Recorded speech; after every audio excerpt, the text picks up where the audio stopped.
Some people say that the younger generation is way too sensitive. Some other people say that the older generation is far too harsh. What if they're both right?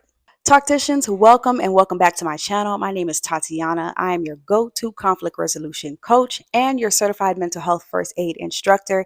It is May, Mental Health Awareness Month, and I think it is very important that we have a conversation that keeps coming up all about the generational divide. So, in my line of work, I have the privilege to work with all kinds of people. And in all of my classes, this argument keeps coming up. You know, these young people, they too soft. They can't go through nothing. You know, these old people, these old heads, they stubborn, they harsh, and they don't listen. Could be. Let's unpack why this is happening. So in today's video, we'll learn all about what I like to call the pendulum swing. We'll talk about why this pendulum has swung all the way to the other side. And then we'll talk about what all generations can do to bring the conversation back into balance. So, what is this pendulum swing that I'm talking about? So, when things are suppressed for far too long, the response to that is naturally going to be very intense, okay? And that is natural, that is normal, that is growth. And if you look at a lot of cultural shifts in history, it starts the same exact way. First, there's probably some silence, we're kind of in the dark about it. We get more information, we just start to wake up, and then boom, there's this big like overcorrection, which is what we're seeing now. Okay, everybody's talking about mental health, maybe not necessarily the right way, but everyone is talking about it. It seems to be everywhere. And then eventually things balance out. Okay. From what I've heard, it takes about 2 to 3 generations for things to normalize.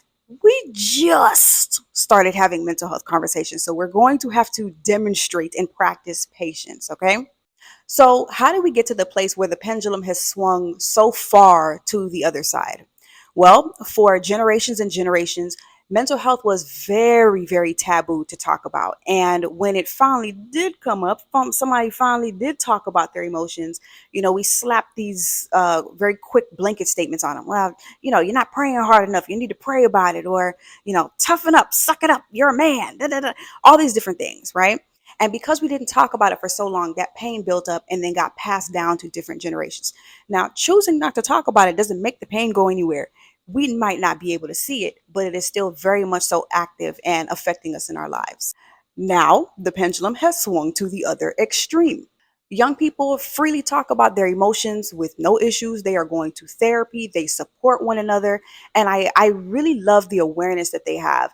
Things that we used to label as crazy or weird or lazy, young people can actually recognize that these may actually be symptoms of someone that is struggling. That is a very good thing. I'm very happy that we have reached this place in society where we're open and we're going to therapy and we're talking.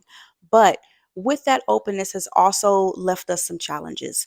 Something that I notice a lot, just kind of hearing people talk and being in class, is that a lot of us, especially young people, have started to self-diagnose. I will hear people say, "Oh, I'm so OCD," or, "I'm depressed."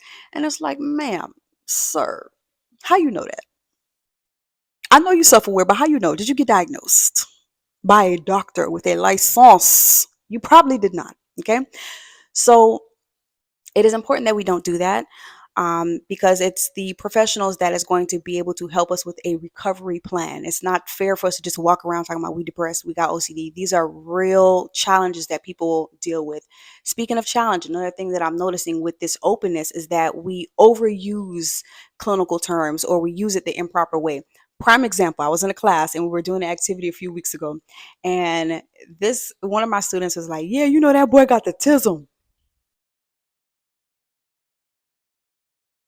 The what? The what, sir? Listen, I am all for humor. I am all for, using laughter to smooth things over and bring in, I guess, the cultural shift or the change is good. It's good to break tension. However, we're still talking about something serious, and we still want to show respect to the people who are actually living with certain disorders or certain challenges. Okay. So we don't want to trivialize it by overusing or improperly using clinical terms. Just saying. Then, another complaint that I hear from the older generation is that younger people go out of their way to avoid discomfort. I don't know if it's necessarily true, but I do see it with some people. some young people avoid discomfort instead of walking into situations that help them to build resilience. And I don't care what you got going on, you need resilience for life. Okay. So there are pros and cons to each situation. There are strengths and weaknesses to each situation. What I think would be more productive in this conversation is if both generations, the older folks and the younger folks, realize and accept that we all have struggles. Okay. And instead of judging and pointing the finger and saying, well, you had it easier and you had this and you have that, recognize that we lived in different times and we had different situations. But we are one thing we got in common is that we all got problems. Okay. So let's start there. One other note, because it's very important to me that I give a little bit of insight so that we can develop a little bit more awareness and compassion. When it comes to the older generations, they grew up in a time where they had to suppress the way that they felt. They had to suppress certain challenges literally for survival. Okay, we can just talk. We can just talk. But maybe them sharing that they thought that they were a little bit different, or that they, their brain worked differently, or they were having certain thoughts, that could have meant that they were going to be teased, could have meant that they were going to be physically harmed, ostracized, and in many situations killed. And if you grew up underneath those circumstances, you probably wouldn't feel like talking about your mental health either. You probably wouldn't share that you were struggling with suicidal thoughts, or all of the things that come along with having a mental health challenge. You probably wouldn't do so either. So I think it's important for us to have that understanding so that we can develop that compassion. Now, let me also say to the older people, I think there's a very strong level of condemnation that comes down on the younger people, and some of it may be valid. But I also think that some folks are feeling jealous.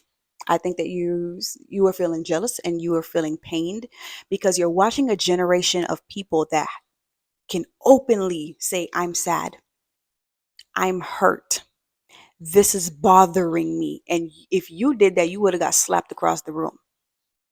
You're grieving for something that you never had. And instead of being emotionally vulnerable and just sharing that, it comes off as criticism. So something for us to watch. Now, for the young folks, I'm going to talk to you for a second.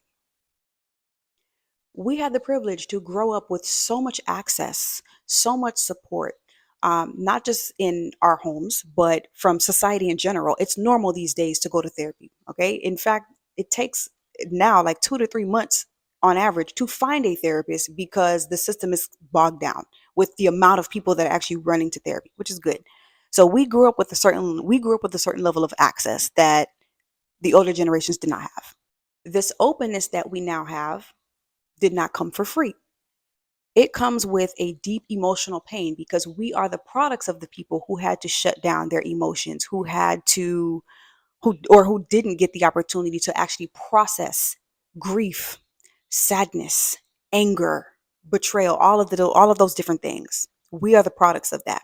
We had no choice but to become so obnoxiously open because this complaint that younger generations are soft, I don't agree with that, because young people are doing the work to process their emotions. They're doing the work to recognize what they're going through and actually feel it, not necessarily coping with things or shutting down or uh, putting the blame on other people, but actually sitting with the emotion and feeling it and doing the work to heal it. That's brave. That is very, very brave. Okay.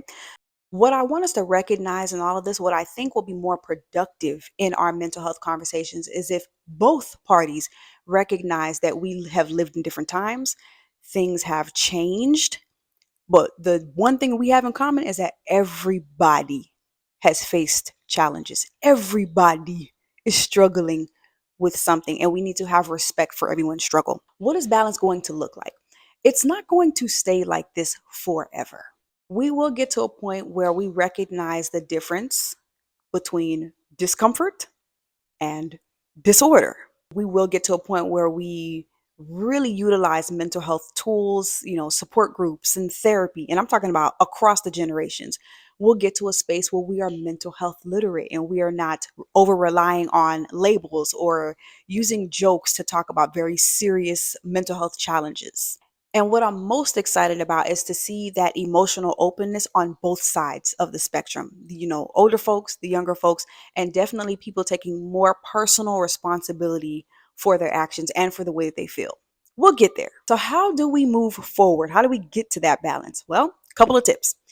If you consider yourself to be a seasoned citizen, learn to get curious and not judgmental, especially on the topic of mental health.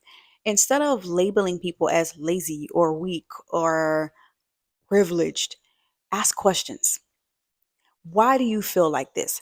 What did you experience to get to this conclusion? Man, tell me more. Okay, so the more information you can gather, the better your level of awareness will be, and the better these conversations are going to be. Another tip, tell your story. Okay, we have come a long way from where we used to be, going to therapy, and we got, people talking about mental health and shows, and it's just, we're very open now. But your journey matters. One, because in order to know where you're going, you have to know where you came from. So we need to understand the history, and we need you. We need you. We need your story. We want to know, how were emotions handled in your generation? What do you wish was different? What changes are you going to make moving forward? What is your story? Okay, that also helps us, one, to build understanding, and two, compassion, and we need that across the board. Last but not least, educate yourself on mental health topics. Okay, understand there is a difference between setting boundaries and being disrespectful. I know it's a little different in your time. Okay, but that's one of the first things I'm going to say. There's a difference between saying, hey, I don't want this for myself, and straight up being like, hey, B word. There's a difference, okay? Also, those labels, understanding more about mental health challenges, mental health crises, so that we're not just labeling things lazy, weak, unproductive, and all those different things, okay? It is going to make conversations with younger people and people in general go a lot smoother. So, to my younger people, millennials on down, use the terms responsibly. We don't want to be using slang to describe somebody's mental health challenge, mental health illness, because they are living with the day to day of this and the difficulty of that. So we want to put some respect on people's name, okay? Please. My second tip is to practice resilience. And therapy is a part of building that resilience, but don't run from situations that seem hard or seem difficult. Know that you have the strength to push through when things are hard. Last but not least, please offer compassion to the elders. We have a ton of information. We have a ton of information. And I think that's made us very compassionate amongst ourselves, but maybe not so much to the elders who had to deal with the difficulty of that time. So recognize that they didn't have what we have right now. They couldn't go on chat gpt real quick when they had an issue and get an answer. They couldn't go on Google and get a response. They couldn't reach out to a different person, maybe from a different culture, and hear their responses, on how to handle difficult things. That is my advice. You take these tips and it turns you from being a wall into a bridge. Okay, that is how we're going to move forward. I am very happy that we are in our healing era.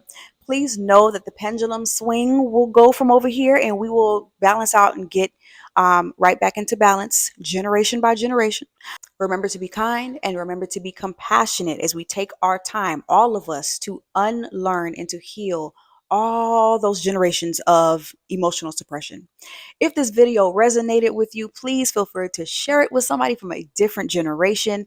Let this be the start of a deep conversation, not the end. And if you want to learn more about how to become a bridge and not a wall, make sure that you check out all of my other videos on conflict resolution, mental health, and communication. All right, y'all. See y'all in the next one.